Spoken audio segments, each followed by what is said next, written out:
सांख्यिकी माहितीचा उपयोग करून मध्य, मध्यक आणि बहुलक कसा काढायचा हे आपण पाहिलं. या माहितीचं विश्लेषण करून त्याचा उपयोग विशिष्ट निष्कर्ष मिळवण्यासाठी करतात. सारणीच्या रूपातील माहिती सामान्य माणसांना चटकन समजत नाही. सामग्रीतील महत्त्वाच्या बाबींकडे लक्ष वेधून घेण्यासाठी माहितीचं सादरीकरण वेगळ्या प्रकारे करता येतं. उदाहरणार्थ, कुटुंबाचा खर्च, कबड्डी खेळताना खेळाडूंनी बाद केलेले भिडू इत्यादी. सामग्रीचं सादरीकरण चित्ररूप आणि आलेख रूपात सादरीकरण हे सामग्री समजून घेण्यासाठी वापरले जाणारे सोपे प्रकार आहेत. सामग्री सादरीकरणाच्या विविध पद्धती पुढील प्रमाणे असतात. सामग्री सादरीकरण 3 प्रकारे करता येतं: सारणीकरण, चित्ररूप पद्धती आणि आलेख पद्धती. सारणीकरणाचे 2 प्रकार आहेत: अवर्गीकृत आणि वर्गीकृत सारणीकरण. चित्ररूप पद्धतीचे स्तंभालेख आणि वृत्तालेख असे 2 प्रकार आहेत. स्तंभालेखाचे 4 प्रकार आहेत: साधा स्तंभालेख, जोड स्तंभालेख, विभाजित स्तंभालेख आणि शतमान स्तंभालेख. आलेख पद्धतीचेही 3 प्रकार आहेत: आयतालेख, रेषालेख आणि वारंवारता बहुभुज. मागील इयत्तांमध्ये काही पद्धतींचा आपण अभ्यास केलाय. या पुढील पद्धती आयतालेख, वारंवारता बहुभुज आणि वृत्तालेख यांच्या मदतीने सामग्रीचा अभ्यास कसा करायचा ते आपण आता पाहूया. आयतालेख या प्रकारात आलेख कागदावर एक्स अक्ष आणि वाय अक्ष काढून घेतात आणि एकमेकांना जोडलेल्या स्वरूपात स्तंभ दाखवले जातात. त्यासाठी वर्ग सलग असणं गरजेचं आहे. आता एक उदाहरण पाहूयात. खालील सारणीत काही दुकानदारांची दररोज होणारी विक्री दिली आहे. त्यावरून आपल्याला आयतालेख काढायचा आहे. दुकानांची विक्री 1000 रुपयांमध्ये. दुकानांची एकूण संख्या 2000 ते 4000 22 दुकानं, 5000 ते 7000 34 दुकानं, 8000 ते 10000 15 दुकानं, 11000 ते 13000 21 दुकानं, 14000 ते 16000 8 दुकानं. याची उकल कशी होईल ते पाहूयात. उकल सामग्रीतील दिलेले वर्ग सलग नसल्यामुळे सगळ्यात आधी ते सलग करून घेऊयात. त्यामुळे सारणी अशा प्रकारे होईल: सलग केलेले वर्ग आणि त्यांची वारंवारता 1.5 ते 4.5 22, 4.5 ते 7.5 34, 7.5 ते 10.5 15, 10.5 ते 13.5 21, 13.5 ते 16.5 8. वारंवारता लक्षात घेऊन वाय अक्षावरील प्रमाण ठरवायला लागेल. आयतालेख काढताना वर्ग सलग नसतील तर ते सलग करून घ्यावे. या वर्गांना वर्धित वर्ग असं म्हणतात. एक्स अक्षावर योग्य प्रमाण घेऊन वर्धित वर्ग दाखवावेत. वाय अक्षावर योग्य प्रमाण घेऊन वारंवारता दाखवावी. एक्स अक्षावर प्रत्येक वर्धित वर्ग हा पाया घेऊन वारंवारते एवढ्या उंचीचे आयत काढावेत. एक्स अक्षावर आरंभ बिंदू आणि पहिला वर्ग यामध्ये ही अशी खूण करतात.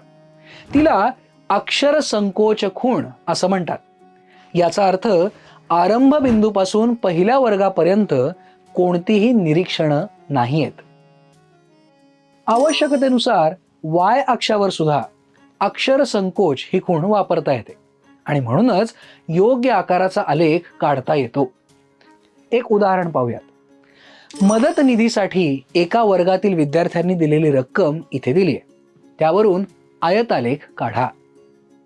सारणी अशा प्रकारे आहे: रक्कम रुपयांमध्ये आणि विद्यार्थ्यांची संख्या 6 ते 10 रुपये 35 विद्यार्थी, 11 ते 15 रुपये 25 विद्यार्थी, 15 ते 20 रुपये 18 विद्यार्थी, 20 ते 25 रुपये 32 विद्यार्थी, 25 ते 30 रुपये 45 विद्यार्थी.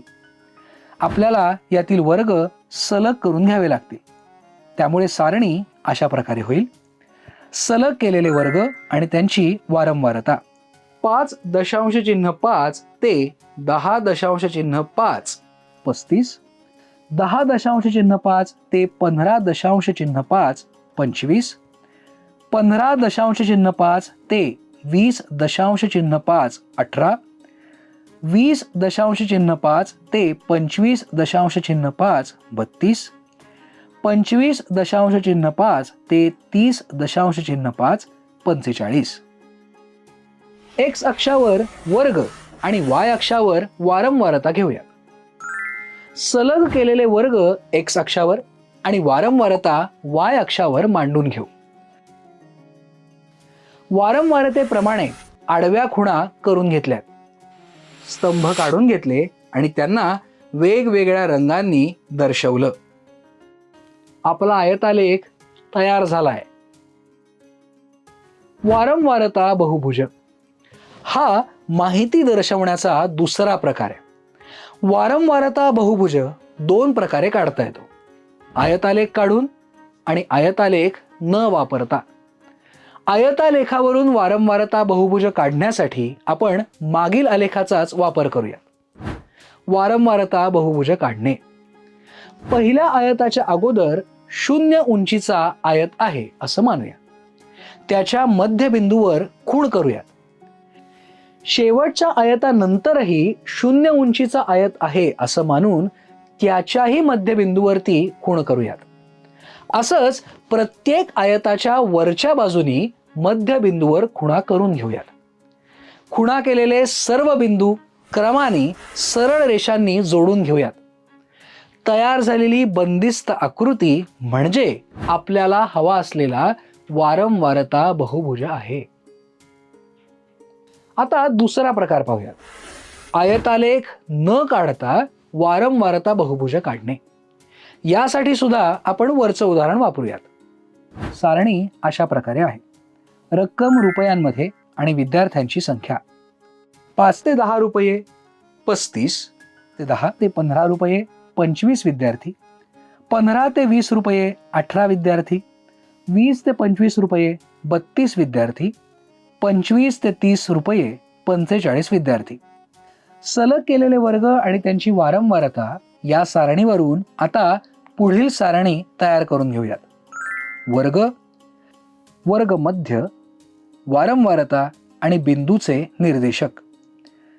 0 ते 5 याचा वर्ग मध्ये 2.5, वारंवारता 0, त्यामुळे बिंदूचे निर्देशक आहेत 2.5 0.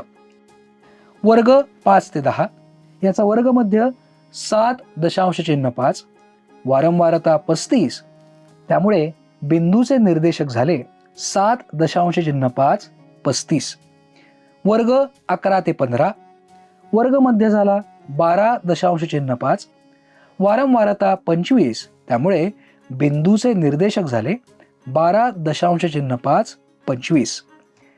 वर्ग 16 ते 20 याचा वर्ग मध्ये झाला 17.5, वारंवारता 18, त्यामुळे बिंदूचे निर्देशक झाले 17.5 18.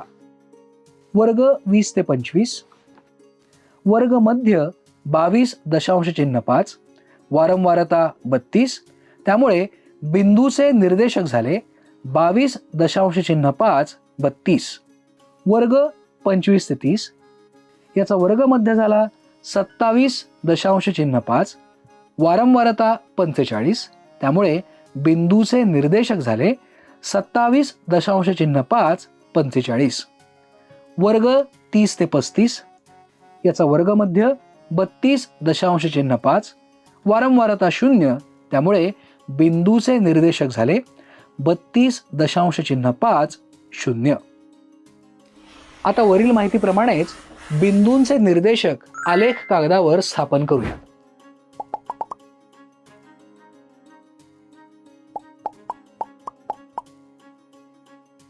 स्थापन केलेले निर्देशांक सलग रेषेने जोडूया. आपला वारंवारता बहुभुज तयार झालाय. खाली दिलेला वारंवारता बहुभुज अभ्यासून दिलेल्या प्रश्नांची उत्तरं द्या.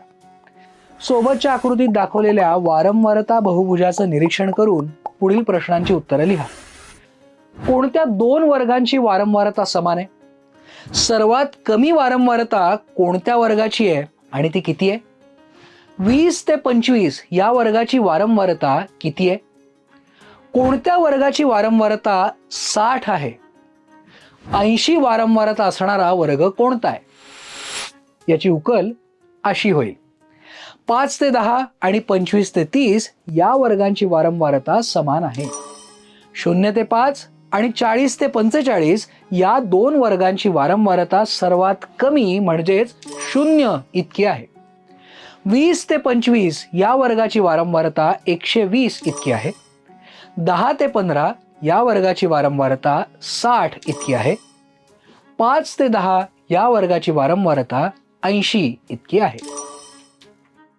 आपण काय शिकलो? सामग्रीचं सादरीकरण चित्ररूप आणि आलेख रूपाने करता येतं. आलेख पद्धतीचं सादरीकरण आयतालेख, रेषालेख, वारंवारता बहुभुज या पद्धतीने करतात. आयतालेख काढताना वर्ग सलग करून घ्यावे लागतात. एक्स अक्ष आणि वाय अक्ष यावर योग्य प्रमाण घेऊन स्तंभ काढावे लागतात. वारंवारता बहुभुज दोन पद्धतींनी काढता येतो. आयतालेखाच्या मदतीने, आयतालेख न काढता. वारंवारता बहुभुज काढताना वर्गमध्य वारंवारता असे निर्देशक आलेखावर स्थापित करतात. हे निर्देशक जोडून वारंवारता बहुभुज काढता येतो. दोन्ही आकृत्या बंदिस्त आकृत्या असतात. स्वाध्याय प्रश्न पहिला. मोटार बनवणाऱ्या कारखान्यात एक मोटार बनवण्यासाठी लागणारा सरासरी वेळ आणि कारखान्यांची संख्या या सारणीत दिली आहे. त्यावरून आयतालेख काढा. परीक्षेत मुलांना उत्तरपत्रिका लिहिण्यासाठी लागणारा सरासरी वेळ याची वारंवारता वितरण सारणी इथे दिली आहे. या माहितीसाठी आयतालेख काढून वारंवारता बहुभुज काढा. पुढील सारणीतील सामग्रीचा वारंवारता बहुभुज काढा.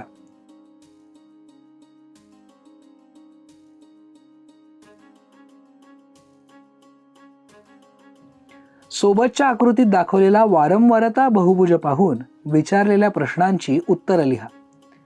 वारंवारता 200 आहे असा वर्ग लिहा. वर्गमध्य 30.5 आहे असा वर्ग कोणता आहे? कोणत्या वर्गांची वारंवारता 0 आहे? कोणत्या वर्गाची वारंवारता जास्तीत जास्त आहे? सर्वात जास्त वारंवारता किती आहे?